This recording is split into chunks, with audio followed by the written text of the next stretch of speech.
भरतपुर के डीग की, जहां पर कई गायों की मौत हो रही है और बताया यह जा रहा है कि हाल ही में हुई मानसून के चलते, यहाँ बारिश के चलते अनदेखी की वजह से गौशाला की ज़मीन दलदली हो गई और यह मवेशियों का पैर कीचड़ में फंस रहा है, जिसके चलते कमज़ोर मवेशियों की मौत हो रही है। मृत गायों के शवों को दफनाने के बजाय ऐसे ही गौशाला में छोड़ दिया जाता है। कई दिनों से ग्रामीणों को गौशाला से बदबू आ रही थी। ग्रामीणों ने जब मौके पर जाकर देखा तो गौशाला में कई गाय मृत पड़ी हुई थी, उन्हें कुत्ते खा रहे थे। कुछ गौवंश दलदल में फंसे हुए थे। सोमवार देर रात गौ सेवकों ने जब शाम ठाक गौशाला संचालक से संपर्क करने की कोशिश की तो संपर्क नहीं हो पाया। इसके बाद गौ सेवकों ने एम्बुलेंस की मदद से दलदल में फंसी घायल गायों को इलाज के लिए पहुंचाया। जिला प्रशासन को अवगत कराने के बाद कोई ठोस कार्रवाई नहीं हुई और 12 से ज़्यादा गायों के मरने की खबर है। ग्रामीण कह रहे हैं कि ये गौशाला रजिस्टर्ड नहीं है और वन विभाग की ज़मीन पर संचालित है। गौशाला के संचालक की जिम्मेदारी वृंदावन निवासी रामदास महाराज को सौंप रखी है। गौशाला में करीब 1500 गौवंश, जिनकी देखभाल के लिए गौशाला संचालक ने 2 कर्मी लगा रखे हैं। हमारे गांव की जो गौशाला है श्यामडाक गौशाला, उसमें हमारे गांव की जो गायों की स्थिति है बहुत ही दयनीय है। कम से कम 10-15 गाय 8-10 दिन से और कीचड़ में पड़ी हुई हैं, सड़ रही हैं, उसमें कीड़े पड़ रहे हैं। कोई भी उन गायों पर ध्यान नहीं दे रहा है। तो मेरा प्रशासन से यही कहना है कि एक बार आके इन गायों की व्यवस्था को सही तरह से सुचारू रूप से करा के, या फिर कुछ नहीं करा सकते हो तो इस गौशाला को गांव से बिल्कुल बंद करा दिया जाए। तो गायों की ऐसी दयनीय स्थिति हो चली है कि तस्वीरें आपको नहीं दिखा सकते, इतनी परेशान करने वाली तस्वीरें हैं। अब सवाल ये खड़ा हो चला है कि संचालक जो गौशाला चला रहा था ललितेश, उसके खिलाफ कार्रवाई अब तक हुई है नहीं हुई है? बिल्कुल, देखिए मनी, जो गौ संचालक हैं रामदास महाराज, वो वृंदावन के निवासी हैं और करीब 20 साल से उनको इस गौशाला की जिम्मेदारी दे रखी है। लेकिन वो 20 साल में अगर बात की जाए तो 4 से 5 बार ही गौशाला आए होंगे। इसमें करीब 1000 से अधिक गौशाला गाय हैं, लेकिन गायों की देखभाल के लिए सिर्फ 2 कर्मचारी उन्होंने लगा रखे हैं। लेकिन प्रशासन को ग्रामीणों ने कई बार शिकायत दी है, क्योंकि हाल ही में मानसूनी बारिश से यहाँ जो जमीन है वो दलदल बन गई है और जो गाय है वो इसमें दस गई है और दसने के चलते इस गायों की मौत भी हुई है। क्योंकि इस गौशाला में काफी अभाव है, ना तो इनको चारा मिल पाता है, ना चिकित्सा की सुविधा मिल पाती है। इसके चलते पहले भी सैकड़ों गाय इस गौशाला में मर चुकी हैं। कार्रवाई क्या हो रही है ललितेश इस मामले में? 20 सालों से गौशाला चल रही है, इतनी गायों की मौत हो चुकी है, शिकायत दर्ज कराई जा चुकी है, बावजूद इसके कोई एक्शन नहीं हो रहा है अब तक। बिल्कुल, देखिए मनी, जो ग्रामीण हैं बरौली चौथ के, वो कई बार प्रशासन को शिकायत दे चुके हैं, लेकिन खास बात यही है कि प्रशासन ने अब तक कोई ठोस कदम नहीं उठाया है। जो पशु चिकित्सा अधिकारी हैं भावना, उनके द्वारा भी लिखित में कई बार ऊपर शिकायत दी जा चुकी है। लेकिन सबसे बड़ी बात यही है कि करीब 20 साल से अब तक गौ संचालक है उसके खिलाफ अब तक कोई कार्रवाई नहीं हुई है। ग्रामीण बड़े परेशान हैं, क्योंकि जो गायों के शव हैं उनको दफनाया नहीं जाता है। उनसे आप रहिए मेरे साथ ललितेश, मैं लौटूंगी आपके पास, अपनी आप जानकारी दीजिएगा आगे। इस बीच पशु चिकित्सक हैं डॉक्टर भावना यादव जी इस वक्त मेरे साथ जुड़ चुकी हैं। भावना जी, जो तस्वीरें सामने आ रही है भरतपुर से, ये हैरान करने वाली तो है ही, लेकिन परेशान करने वाली इस रूप में है कि गायों की हालत इतनी बुरी हो चली है कि कीड़े उन पर पड़ रहे हैं, इतनी दयनीय स्थिति यहाँ पर हो रही है।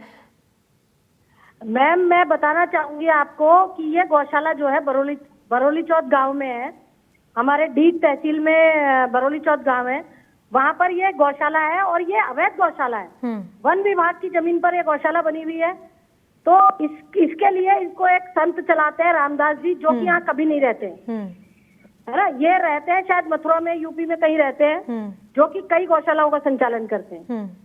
इसकी व्यवस्था वही देखते हैं और यहाँ व्यवस्था के नाम पर गायों को इकट्ठा कर दिया जाता है। ग्वाले 2 ग्वाले रखे हुए हैं अभी फिलहाल।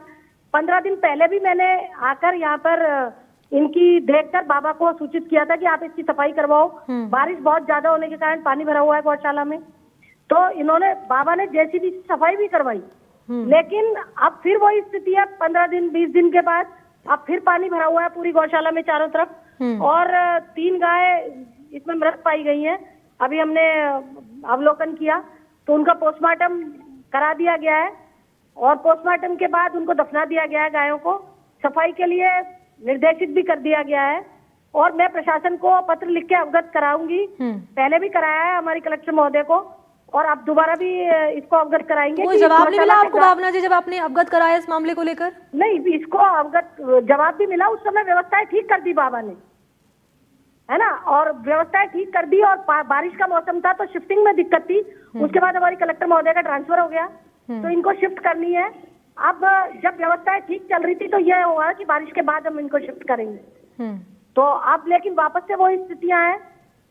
प्रबंधक समिति को और इनको सबको कहा जा रहा है और इनको शिफ्टिंग का काम जल्दी किया जाए। अच्छा, एक बात और बताइए भावना जी यहाँ पर, क्योंकि जानकारी ये है कि 20 सालों से गौशाला चल रही है और 20 सालों में मुश्किल से मुश्किल 3 से 4 बार संत यहाँ पर आए होंगे जो गौशाला चला रहे हैं। क्या आपको लगता है, क्योंकि जी नहीं, वो करीब हर 2 महीने में आते हैं और वही व्यवस्था देखते हैं, वही ग्वालों को देते हैं पैसा वगैरह जो चलता है, क्योंकि रजिस्टर्ड नहीं है, गवर्नमेंट तो कुछ दे नहीं रही है, रजिस्टर्ड गौशाला है नहीं, समय पर टीकाकरण और तो ये अवैध तरीके से गौशाला चल रही है, इस पर तो एक्शन की जरूरत है। हाँ तो एक्शन क्यों नहीं हो रहा है इस पर? इस पर एक्शन जल्दी लिया जाएगा प्रशासन के द्वारा, प्रशासन को अवगत करा दिया जाएगा। और क्योंकि सेवा का काम है, सभी गांव वाले भी मिलके करते हैं, बीच बीच में व्यवस्थाएं सही हो जाती हैं, लेकिन थोड़े टाइम के बाद फिर यही स्थिति आती है। मतलब आप ये बोल रही हैं कि इससे पहले भी ऐसी घटना हो चुकी है, ये पहली बार नहीं है? नहीं, जब भी बारिश आती है तो यहाँ कीचड़ होता है। जब कीचड़ की व्यवस्थाएं ज्यादा हो जाती है तो अंदर घुसने के लिए जगह नहीं होती और जो ग्वाले लगे हुए हैं वो पर्याप्त मात्रा में नहीं होते, तो फिर बुला के उनको लगवाया जाता है कि भाई ज्यादा लगाओ, सफाई कराओ। गाय मर रही है भावना जी, जानकारी ये है कि गाय जब मर रही है तो उसको उठाएंगे ना, वो वहीं पड़ रही है, वहीं सड़ रही है और उसके चक्कर में बाकी गाय बीमार हो रही है। हमको जैसे ही सूचना मिलती है, वैसे तो आप प्रशासन के द्वारा जेसीबी बुलवा के करवा देते हैं। इस बार हमको सूचना इन्होंने नहीं दी कि ये गाय मर गई है, इसको दफनाया जाए, उठाया जाए। और आज हम यही मौजूद है गौशाला में ही अभी, तो इनका पोस्टमार्टम और सारी जो मृत गाय थी वहां से हटा ली गई है?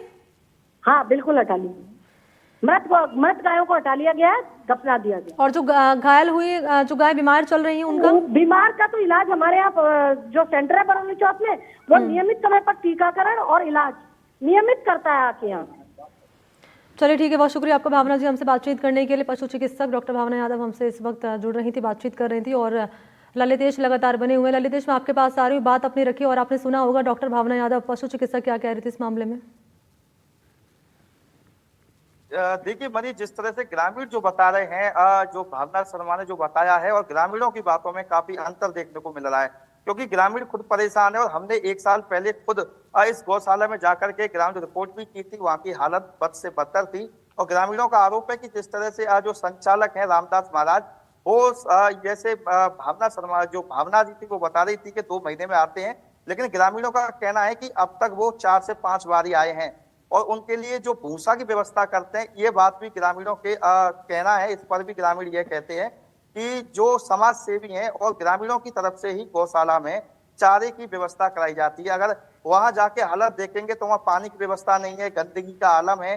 और अभी भी चलो ये चिकित्सा अधिकारी मौके पर पहुंचे हैं, इन्होंने गायों को हटवा दिया है, लेकिन इससे पहले अगर हालत देखते तो वहां गायों के जो कंकाल थे वो पड़े हुए थे, मृत गाय थी उनके सब वहां पड़े हुए थे और कुत्ते नोच रहे थे। जी ठीक है, बहुत शुक्रिया आपका ललितेश तमाम जानकारी इस खबर पर देने के लिए। तो बहुत ही परेशान करने वाली तस्वीरें हैं, यहाँ पर गायों की मौत हो रही है और जो प्रशासन है, बड़ी बात यह कि वही यहाँ पर लापरवाही बरतता हुआ नजर आ रहा है। अब दिखाएंगे आपको इस वक्त की